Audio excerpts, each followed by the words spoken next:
Most people don't lose their peace because life is hard. They lose it because pressure makes them rush. A tense meeting. A critical email. A deadline that's already late. A conversation where one wrong sentence could cost you respect. And suddenly your mind stops being a tool and starts being a threat. If you clicked because you want to know how to stay calm under pressure using an ancient Stoic method, you're in the right place. This isn't just breathe advice. It's a practical system the Stoics used to keep their minds clear when the stakes were real: war, politics, exile, public humiliation, loss. The modern world has different costumes, but the same pressure: time, attention, reputation, money, relationships. The question is the same: who's in control, your values, or your nervous system? Here's the contrast most people never notice. Under pressure, the average person tries to control the outcome. The Stoic tries to control the response. The average person asks, how do I make this go my way? The Stoic asks, how do I keep my character intact no matter what happens? One approach creates anxiety. The other creates strength. Marcus Aurelius wrote, "You have power over your mind, not outside events. Realize this, and you will find strength." That line isn't philosophy. It's a pressure strategy. Because pressure is not just what happens to you. Pressure is what happens inside you when you believe you must control what you cannot. So let's make this practical. I'm going to give you a Stoic method you can use in real time, at work, in conflict, under deadlines, or when you feel your chest tighten and your thoughts start sprinting. It has 5 steps, and they're designed to be used in order. Master the first one, and the rest get easier. Step 1. Catch the first impression before it becomes a spiral. Pressure doesn't begin with the event. It begins with the first interpretation. Epictetus taught that it's not things that disturb us, but our judgments about things.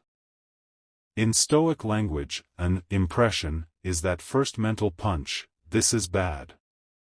This is dangerous. I'm about to fail. They're judging me. I'm trapped. Most people don't notice the impression. They notice the emotion after it has already recruited the body: tight shoulders, shallow breathing, heat in the face, clenched jaw. The Stoic move is to get earlier in the sequence. The moment you feel pressure rising, ask a simple question: what thought just entered? Not what happened. What thought arrived? Name it plainly: I might look stupid. I might lose this. They might be disappointed. You are not arguing with it yet. You're exposing it. An unnoticed thought can run your entire afternoon. A noticed thought becomes an object you can handle. If you've ever realized, even once, that pressure often starts with a single unexamined thought, comment: I catch the impression. Step 2. Separate the fact from the story. Under pressure, your mind becomes a storyteller. It takes a small fact and builds a disaster movie. The email is short, so you assume someone is angry. The meeting is moved, so you assume you're in trouble. A client goes quiet, so you assume you've lost them. The fact is usually thin. The story is heavy. Use this 2-line reset. Line 1. Write or say in your mind the bare fact with no adjectives. My manager asked to talk at 3. The deadline is tomorrow. They haven't replied yet. Then line 2. Identify the story your mind added. I'm about to get fired. I'm going to fail. They don't respect me. This is the ancient version of what modern therapy calls separating event from interpretation. The Stoics did it because they understood something brutal: your body reacts to the story as if it's real. And the more you live inside dramatic stories, the more pressure you feel even when nothing dangerous is happening. When you separate fact from story, you reclaim choice. You can still prepare. You can still act. But you stop panicking over a script your mind wrote without evidence. Step 3. Return to the only question that matters. What is in my control right now? This is the Stoic centerline. Pressure makes you reach outward, control their opinion, control the result, control the timing, control whether this feels uncomfortable. Stoicism pulls you back inward, control your effort, your preparation, your tone, your next action. Ask the question directly, what is in my control in the next 10 minutes? Not the whole outcome. The next 10 minutes. That might be reviewing your notes, making the call, drafting the response, setting a boundary, asking one clarifying question, or choosing silence instead of a defensive explanation. Seneca warned that many of our fears are borrowed from the future. The fastest way to stop borrowing fear is to choose a controllable task in the present. Calm is not a feeling you wait for. Calm is a decision you practice, one controllable action at a time. Here's a short rule that will change how pressure feels. Focus on process over prediction. Pressure grows when you predict. Calm grows when you practice. Now you've done the mental work, catch the impression, separate fact from story, and return to control. But pressure also lives in the body. If your nervous system is flooding you with adrenaline, your best philosophy won't land. In the next part, you'll learn the physical Stoic tools, how to widen the gap before you react, how to use strategic silence under stress, and the after-action review that makes you calmer next time, not just today. Pressure is designed to make you forget everything you know. Step 1 caught the impression. Step 2 separated fact from story. Step 3 returned you to control. Now we build the part that most people skip, the body and the moment of reaction. Because under pressure, you don't rise to the level of your intentions. You fall to the level of your training. Step 4. Widen the gap with a physical reset. Between a trigger and a reaction there is a gap. Between a trigger and a reaction there is a gap. Viktor Frankl said that in that gap lies our freedom, but the Stoics were already training it. Seneca's blunt remedy for anger was delay. Not a speech. Not a clever comeback. Delay. When pressure hits, your nervous system tries to close the gap instantly. Your job is to reopen it. Use this 10-second sequence the moment you feel yourself speeding up. First, exhale longer than you inhale. 2 slow breaths is enough. Second, relax your tongue from the roof of your mouth and drop your shoulders. That single movement tells the body you are not in immediate danger. Third, name the urge in one sentence.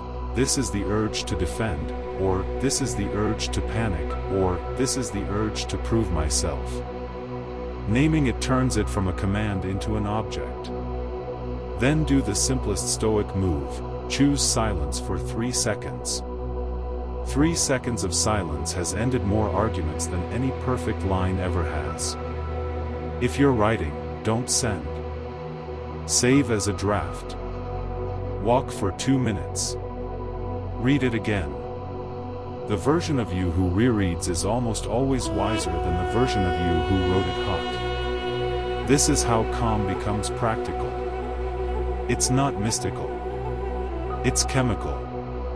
Adrenaline peaks and begins to pass. When you refuse to act during the peak, you stop teaching your body that pressure must be obeyed. Over time, the body calms faster because it expects leadership. Comment, I use the gap, if you can see how a 3-second pause would have saved you from at least one regret. Step 5. Turn pressure into training with premeditation. Most people hope obstacles won't appear, then panic when they do. Stoics assume obstacles will appear, then prepare. Marcus Aurelius wrote, "The impediment to action advances action. What stands in the way becomes the way." That is not motivational wallpaper. It is a method for staying calm when something goes wrong, because it removes surprise. Try this before a high-pressure moment, a presentation, a difficult conversation, an interview, a negotiation. Take 1 minute and list 3 likely obstacles. Not dramatic ones. Ordinary ones. Your mind goes blank. Someone challenges you. The tech fails. You get interrupted. Then for each obstacle, decide your response in advance. If your mind goes blank, you pause, breathe, and ask for the question again. If challenged, you thank them and answer one point at a time. If tech fails, you continue without slides. The point is contrast. When you rehearse only success, any friction feels like failure. When you rehearse obstacles, friction becomes normal. Calm is the feeling of familiarity. Premeditation makes pressure familiar before it arrives. This also protects confidence. Confidence is not believing you'll win. Confidence is knowing you can respond well even if you don't. That is Stoic confidence, character over outcome. Step 6. Shrink the moment to the next right action. Pressure becomes overwhelming when you hold the entire situation in your mind at once. The meeting, the future, the consequences, the judgment. Stoicism slices the moment down. Ask, what is the next right action? Not the perfect action. The next right one. If you're overwhelmed at work, the next right action might be to write a 3-bullet plan. If you're in conflict, it might be to lower your voice. If you're anxious, it might be to drink water and stand outside for 60 seconds. The mind wants to solve the whole future. The Stoic solves the next inch. A useful line from Epictetus is, "Don't demand that things happen as you wish, but wish that they happen as they do happen, and you will go on well." Modern ears hear resignation. Stoics meant alignment. When you stop demanding the present be different, your mind stops fighting reality and becomes available for action. One more Stoic tool under pressure is strategic silence. When stakes rise, people talk faster, over-explain, and try to control perception with words. That usually backfires. A calmer move is to speak less and make each sentence deliberate. Before you answer a difficult question, pause, repeat the question in your own words, and buy yourself space. In conflict, lower your volume instead of raising it. In meetings, state the next step rather than your anxiety. Here's what I can do by Friday. Silence isn't avoidance, it's discipline. It tells your mind, and everyone around you, that you're not being pushed by emotion. If you want a simple anchor, use this line: slow is smooth, smooth is fast. Under pressure, your calm becomes a signal. You trust yourself, so others can too. Step 7. Close the loop at night, so pressure doesn't follow you into tomorrow. Many people stay calm in public and then collapse in private, replaying everything they said, imagining what others think. That is still being controlled by pressure, just later. Seneca used a nightly review to file the day away. Use 3 questions. What did I do well under pressure? Where did I rush? What will I do differently next time? Then write 1 concrete step for tomorrow. 1 email. 1 apology. 1 preparation task. Closure beats rumination. End the review by naming 1 thing that went right, however small. Not forced positivity, accuracy. This trains your mind to stop scanning only for danger, which is the default setting under pressure. Now put it all together into one ancient Stoic pressure protocol you can run anywhere. Catch the impression. Separate fact from story. Return to control. Use the gap. Premeditate obstacles. Choose the next right action. Close the loop. Pick one upcoming moment this week where you typically lose your calm and run the protocol on purpose. You won't feel like a different person overnight. You'll notice something quieter. You'll interrupt one spiral earlier than usual. That moment, repeated, is the transformation. What situation do you feel the most pressure in right now? Work, money, relationships, or your own mind?